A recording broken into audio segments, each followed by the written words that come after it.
दोस्तों सब्सक्राइब करो, लाइक करो। अगर हमारे चैनल पर ना हो तो सबसे पहले आपने सब्सक्राइब कर लीजिए और इसके बाद बहुत अच्छी वीडियो आप देखिए, मस्ती कीजिए।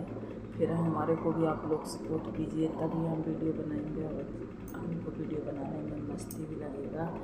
तो आप लोग देख सकते हैं दोस्तों, मैं आज रात में मेहंदी रखी हूँ और कितना प्यारा रच गया है, आप लोग देख सकते हैं। हमारे पतिदेव बहुत मानते हैं हमको, इसीलिए इतना अच्छा रचा हुआ है। और देख सकते हैं दोनों हाथ की भी मेहंदी बहुत खूबसूरत।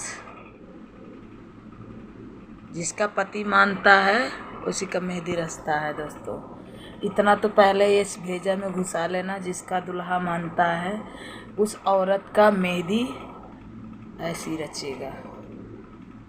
तो दोस्तों आप लोग ऐसे सपोर्ट कीजिए और आप लोग कैसे से वीडियो दिखाएंगे और लाइक सब्सक्राइब ज़रूर करें। अच्छा लगे तो शेयर भी करें।